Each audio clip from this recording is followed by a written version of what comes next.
नमस्कार दोस्तों, study with पवन प्रदीप में आप सब लोगों का स्वागत है। चर्चा की जा रही है कक्षा 8 हमारा अतीत का पाठ नंबर 3 पर हम चर्चा कर चुके हैं। आज इसके अभ्यास प्रश्नों पर चर्चा की जाएगी। जैसे कि आप लोग जानते हैं, हमारे इस यूट्यूब चैनल के माध्यम से कक्षा 6, 7, 8, 9, 10, 11, 12 में से किसी एक कक्षा के किसी एक पाठ पर प्रतिदिन चर्चा की जाती है और साथ में उसके अभ्यास प्रश्नों पर भी चर्चा की जाती है। आज इसी क्रम में हम कक्षा 8 का जो पाठ नंबर 3 है, हमारे अतीत का ग्रामीण क्षेत्र पर शासन चलाना, अंग्रेजों ने किस तरीके से ग्रामीण क्षेत्रों पर शासन चलाया, इसके अभ्यास प्रश्नों पर चर्चा करेंगे। इससे पहले मैं आप लोगों की जानकारी के लिए बताना चाहूँगा कि ये वीडियो कक्षा 6 से 12 तक के बच्चों के लिए तो काफ़ी फायदेमंद है। साथ ही साथ तमाम वो साथी जो प्रतियोगी परीक्षा में भाग लेते हैं, इनके पाठ आधारित चर्चाएं जो होती हैं वो उनके लिए भी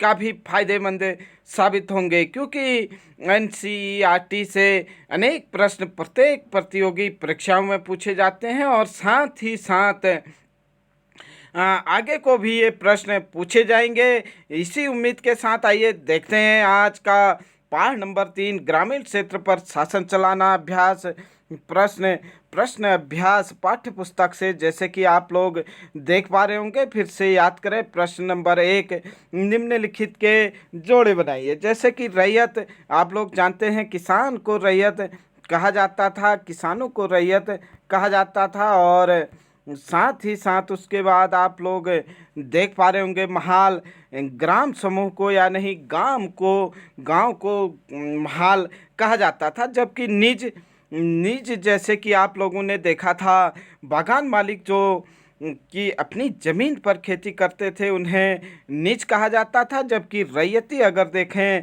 रैयतों की ज़मीन पर जो खेती करते थे उनको रैयती कहा जाता था। कक्षा 8 के बच्चे कुछ इस तरीके से लिख लेंगे। रैयत के सामने किसान, महाल के सामने ग्राम समूह, निज के सामने बागान मालिकों की अपनी ज़मीन पर खेती, रैयती मतलब रैयतों की ज़मीन पर खेती। आइए प्रश्न नंबर 2, रिक्त स्थान भरे। यूरोप में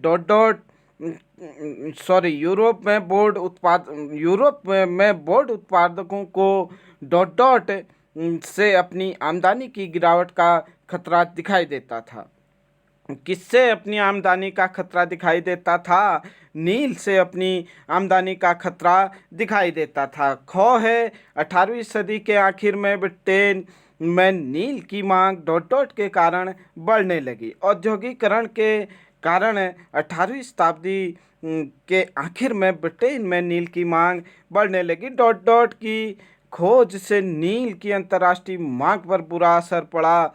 कृत्रिम रंग आ जाने से जो नील की अंतर्राष्ट्रीय मांग थी उस पर बुरा असर पड़ा। उसके बाद चंपारण आंदोलन के खिलाफ हुआ था। नील बागान मालिकों के खिलाफ हुआ था चंपारण 1917 में। जैसे कि आप लोग जानते हैं, रामचंद्र शुक्ला के न्योते पर महात्मा गांधी चंपारण गए और किसानों के अधिकार के लिए वहां पर सत्याग्रह किया था। ये प्रश्न नंबर 3, स्थायी बंदोबस्त के मुख्य पहलुओं का वर्णन कीजिए। स्थायी बंदोबस्त देखें तो यह कॉर्नवालिस ने 1793 में लागू किया था।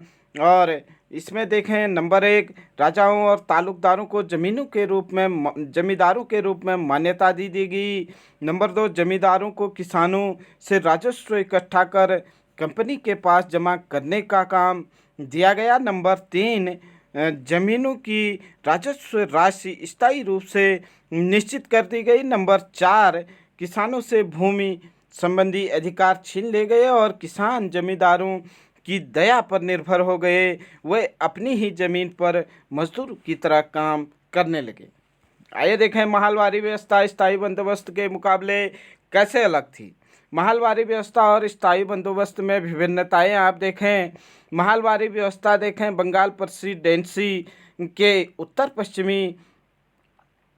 पश्चिम के लिए होल्ट मैकेंजी नामक एक अंग्रेज ने नई व्यवस्था 1822 में तैयार की थी। इस व्यवस्था के अनुसार गांव के एक एक खेत के अनुमानित राजस्व को जोड़कर हर गांव का गांव समूह या महाल, जिसे कहा जाता है ग्राम समूह, से कर वसूल वसूल होने वाले राजस्व का हिसाब लगाया गया। जबकि नंबर 2 देखें, इस राजस्व को स्थायी रूप से निश्चित नहीं किया गया, बल्कि समय समय पर संशोधन का प्रावधान किया गया। नंबर 3, राजस्व इकट्ठा करने तथा कंपनी के पास जमा करने का काम जमींदारों के स्थान पर गांव के मुखिया को दे दिया गया। आइए देखें स्थायी बंदोबस्त जैसे कि आप लोग देख चुके हैं 1793 में कॉर्नवालिस ने यह व्यवस्था लागू की और इसमें नंबर 1 राजाओं और तालुकदारों को जमींदारों के रूप में मान्यता दे दी गई और खेत के हिसाब से राजस्व निश्चित नहीं किया गया। जबकि नंबर 2, जमीन की राजस्व राशि स्थायी रूप से निश्चित कर दी गई और इस राशि में संशोधन का कोई प्रावधान नहीं किया गया। नंबर 3, राजस्व इकट्ठा करने तथा कंपनी के पास जमा करने के लिए काम जमींदार को दे दिया गया। ये देखें प्रश्न नंबर 5, राजस्व निर्धारण की नई मुनरो व्यवस्था के कारण पैदा हुई 2 समस्याएं बताइए। मुनरो व्यवस्था के कारण जो समस्याएं पैदा हुई उसे देखें। नंबर 1, जमीन में होने वाली आय को बढ़ाने के चक्कर में राजस्व अधिकारियों ने बहुत ज़्यादा राजस्व तय किया। किसान राजस्व नहीं चुका पा रहे थे तथा गांव छोड़कर भाग रहे थे। नंबर 2, मुनरो व्यवस्था से अफसरों को उम्मीद थी कि नई व्यवस्था किसानों को संपन्न उद्यमशील किसान बना देगी, लेकिन ऐसा नहीं हुआ। नंबर दो कारण बताने थे आप लोगों को यहाँ पर। आइए देखें प्रश्न नंबर 6, रैयत नील की खेती से क्यों कतरा रहे थे। उत्तर देखें, रैयतों को नील की खेती से कतराने के कारण क्या थे, मतलब क्यों नहीं करना चाहते थे। नंबर 1, किसानों को नील की खेती करने के लिए अग्रिम ऋण दिया जाता था, परंतु फसल काटने पर कीमत पर फसल बेचने को मजबूर किया जाता था। वे अपने ऋण नहीं चुका पाते थे और कभी न खत्म होने वाले कर्ज के चक्र में वे फंस जाते थे। नंबर 2, बागान मालिक चाहते थे कि किसान अपने सबसे उपजाऊ खेत में नील की खेती करे, लेकिन किसान चाहते थे कि वह अपने उपजाऊ खेत में और जैसे धान है, गेहूं है, अन्य जो फसल होते हैं उनको उगाएं। और क्योंकि नील की खेती करने से नील की जड़ें काफ़ी गहरी जाती थी और जो भूमि थी वह अन्य खेती के लिए अनुपयोगी हो जाती थी। नंबर 3, किसान को नील की खेती करने के लिए अतिरिक्त मेहनत तथा समय की आवश्यकता होती थी, जिस कारण किसान अपनी अन्य फसलों के लिए समय नहीं दे पा रहा था। उसके बाद देखें प्रश्न नंबर 7, किन परिस्थितियों में बंगाल में नील उत्पादन धराशायी हो गया। बंगाल में नील उत्पादन के धराशायी होने की परिस्थितियां हम यहाँ पर देखें। नंबर 1, मार्च 1859 में बंगाल के हजारों रैयतों ने नील की खेती करने से मना कर दिया। नंबर 2, रैयतों ने निर्णय लिया कि वे न नील की खेती के लिए कर्जा लेंगे और न ही बागान मालिकों के लाठीधारी गुंडों से डरेंगे। नंबर 3, कंपनी द्वारा किसानों को शांत करने और विस्फोटक स्थितियों को नियंत्रित करने की कोशिश को किसानों ने अपने विद्रोह का समर्थन माना। नंबर 4, नील उत्पादन व्यवस्था की जांच के लिए एक नील आयोग बनाया गया और नील आयोग ने भी बागान मालिकों को जोर जबरदस्ती करने का दोषी माना और आयोग ने किसानों को सलाह दी कि वे वर्तमान अनुबंधों को पूरा करें और आगे से वे चाहे तो नील की खेती को बंद कर दें। इस प्रकार बंगाल में नील उत्पादन धराशायी हो गया। आइए देखें प्रश्न नंबर 8, यहाँ पर चंपारण आंदोलन और उसमें महात्मा गांधी की भूमिका के बारे में जानकारी इकट्ठा करें। उत्तर देखें, फिरका से वापसी के बाद गांधी जी चंपारण के नील उत्पादक किसानों के बीच उनकी समस्याओं को जानने के लिए पहुंचे।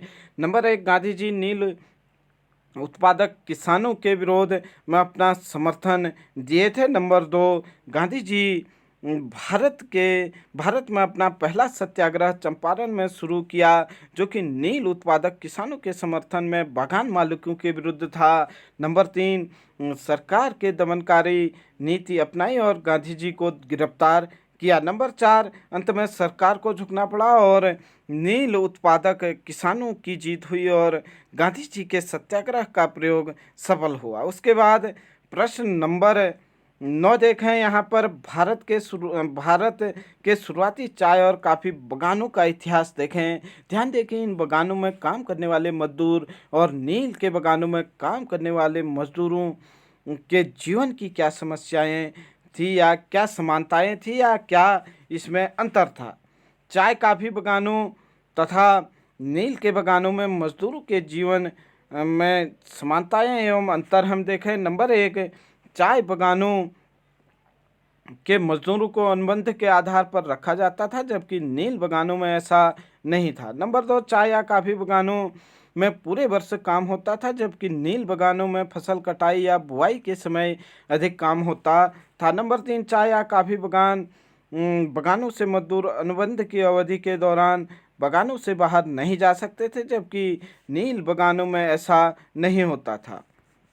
इस प्रकार से हमने चर्चा की कक्षा 8 हमारा अतीत का पाठ नंबर 3 ग्रामीण क्षेत्र पर शासन चलाना, इसके अभ्यास प्रश्नों पर यह चर्चा रही। अगर आप लोगों के लिए यह चर्चा फायदेमंद रही तो आप लोग हमारे इस YouTube चैनल को अधिक से अधिक अपने मित्रों के साथ शेयर कीजिए। चैनल पर पहली बार आए हैं तो लाइक, शेयर, कमेंट और चैनल को सब्सक्राइब करना ना भूलें। मिलते हैं जल्द ही एक और पाठ चर्चा के साथ, तब तक के लिए यूं ही बने रहें। जय हिंद, जय भारत।